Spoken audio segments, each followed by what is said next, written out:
Right. So Raghurama Raju గారి గురించి ఇవాళ ఎందుకు ఆయనతో 1-to-1 ఇంటర్వ్యూ పెట్టానంటే, ఇవాళ ఆంధ్రప్రదేశ్లో ఎన్నికల తరువాత జరుగుతోన్న పరిణామాలు, అంటే ఎన్నికలకు ముందు ఇటు తెలుగుదేశం శ్రేణులు అంటే కూటమి శ్రేణులు కానివ్వండి, ఇటు వైఎస్ఆర్సీపీ అధినేత జగన్మోహన్ రెడ్డి లేకపోతే ఆయన శ్రేణులు కానివ్వండి, ఈ 5 ఏళ్లలో వీళ్ళు ఏం చేశారు, లేకపోతే గెలిచిన తర్వాత ఈ 5 ఏళ్లలో మళ్ళీ ఏం చేస్తారు, కూటమి ఎందుకు అధికారంలోకి రావాలి, ఇవన్నీ చెప్పుకుంటూ వచ్చారు.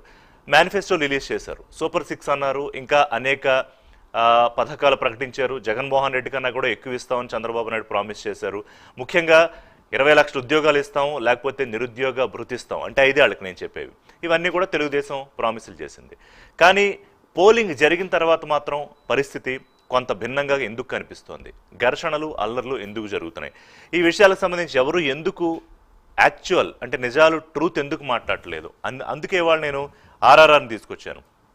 ఆయన విషయాలను సూటిగా స్పష్టంగా సుత్తి లేకుండా మాట్లాడతారు. ఎవరో ఏదో అనుకుంటారు, లేకపోతే ఏదో ఇన్హిబిషన్స్తో మాట్లాడాలి అనే నియమాలేమి వారికి లేవు. కాబట్టి వాళ్ళు ఆయనతో నేను 1-to-1 పెట్టుకున్నా. రఘురామరాజు గారు వినపడుతోందన్నమాట?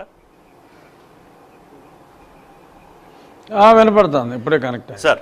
చాప్టర్స్ వారీగా వాళ్ళు నేను మేముతో ఇంటర్వ్యూ చేస్తున్నా. బహుశా ఇంతకుముందు ఎవరు చేశారు లేదు నాకు తెలియదు, కానీ చాప్టర్ 1 అదేమిటంటే ఎన్నికలకి ముందు ఏం జరిగింది, మీరు ముందుగానే చాలా అందరికన్నా ముందుగానే కూటమి ఏర్పడుతుందని ఎలా చెప్పగలిగారు దగ్గర మనం చాప్టర్ 1 మొదలు పెడదాం. చాప్టర్ 2లో ఏముంటుందో చాప్టర్ 1 అయ్యాక చెప్తాను నేను. చాప్టర్ 1 రఘురామరాజు, నేను ఇంట్రొడక్షన్లో చెప్పాను, మీకు విన్నారో లేదో, the political sensation of Andhra Pradesh. అంటే మీ పేరు వాళ్ళు ఆంధ్రాలో కానీ తెలుగు రాష్ట్రాల్లో కానీ లేకపోతే తెలుగు వాళ్ళు ఎక్కడ ఉంటే అక్కడ కొత్తగా పరిచయం చేయాల్సిన అవసరం లేదు. నేను ఎక్కువ చెప్పట్లేదు, నాతో చాలామంది మాట్లాడినప్పుడు కానీ మీ గురించి ప్రస్తావించినప్పుడు కానీ నాకున్న ఒపీనియన్ ఇది. అయితే ఇంత సెన్సేషన్ అయిన మీరు ఎన్నికలకు ముందు ఒక కాస్త పీరియడ్ ఒక అయోమయ స్థితిలో ఎందుకు ఉండిపోవాల్సి వచ్చింది?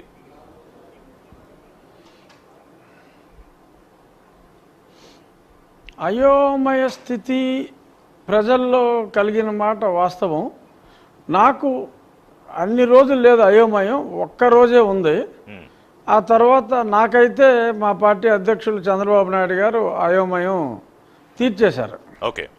సో అంచేత డెఫినెట్గా ప్రజల్లో అయోమయం ఒక 3 వారాల పాటు ఉన్నమాట వాస్తవం. నాకు 1-2 రోజులు ఇదేంటి శకునం చెప్పిన బల్లి కుడితిలో పడ్డట్టు, కూటమి కలవాలి అనుకుని అందరితోటి మాట్లాడి, మరి కూటమి తరఫున నేను పార్లమెంట్ సభ్యుడిగా పోటీ చేస్తున్నాను అని చెప్పినప్పుడు ఏ ఒక్కరూ కూడా అభ్యంతరం చెప్పకుండా very good very good very good అని, మరి అలా అవటం yes no doubt for 48 hours I was under utter confusion, ఇదేమిటి అని. బట్ నాకు బాగా గుర్తు, అందరికన్నా ముందు మీ అభ్యర్థిత్వాన్ని మీరే ప్రకటించుకున్నారు ఒక వేదిక మీద. చంద్రబాబు నాయుడు ఉన్నారు, పవన్ కళ్యాణ్ ఉన్నారు, లోకేష్ ఉన్నారు, ఆ వేదిక మీద. బహుశా వేదిక మీద కాదు Rishi, no no no no no వేదిక మీద అన్నది అది చాలా చివరిలో. నేను 2.5 సంవత్సరాలుగా నా రచ్చబండలో చెప్తూనే ఉన్నా, ఈ 3 కలుస్తాయి, కూటమి అభ్యర్థిగా నేను పోటీ చేస్తాను అని.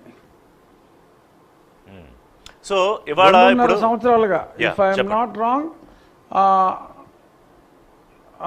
2022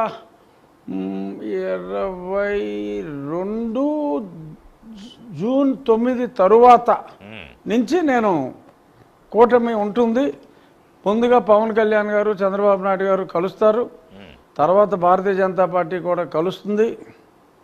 సో డెఫినెట్గా కూటమి అభ్యర్థిగా నేను పోటీ చేస్తాను అని నేను ఎన్నోసార్లు, అట్లీస్ట్ నా ప్రగాఢమైన విశ్వాసం 50-60 సార్లు అయితే నా రచమణిలోనే చెప్పా. నా ప్రగాఢమైన విశ్వాసం లేదా అనుమానం ఏంటంటే రఘురామరాజుకి జాతకాలు జోస్యం కూడా తెలుసు అని. అది ఎందుకో తర్వాత చెప్తాను. ఈ కూటమి విషయమా లేకపోతే రేపు వచ్చే సీట్ల విషయమా లేకపోతే మిగతా విషయాలా, దాని గురించి చెప్తా. ఇప్పుడు ఇంత పలుకుబడి ఉన్న రఘురామరాజు ఢిల్లీలో మీరేమిటి ఆ వ్యవహారాలని నాకు తెలుసు, చాలా మందికి తెలుసు. బీజేపీ పెద్దల దగ్గర మీకున్న యాక్సెస్ కానీ మీకున్న లాబీయింగ్ కానీ ఇన్ని పెట్టుకుని మరోవైపు తెలుగుదేశం పార్టీలో ఒక మంచి పలుకుబడి పెట్టుకుని కూడా ఎందుకు ఎవరెవరికో చివరి నిమిషాల్లో చేర్చుకుని కండువాలు కెప్పి ఎంపీలు ఇచ్చిన వాళ్ళు రఘురామరాజు విషయంలో ఎందుకని ఆ పని చెయ్యలేదు?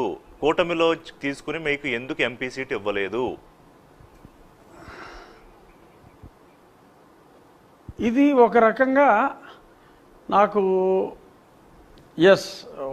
ఒక రకంగా ఆనందించవలసిన విషయం, ఒక రకంగా ఒక క్షణం బాధపడినప్పటికీ కూడా మరి ఒక జగన్మోహన్ రెడ్డి అనే ఒక వ్యక్తి నా మీద ఇంతగా ఫోకస్ చేశాడు అంటే అతడు నా గురించి ఎంత భయపడ్డాడు అనేది స్పష్టంగా అర్థమవుతుంది.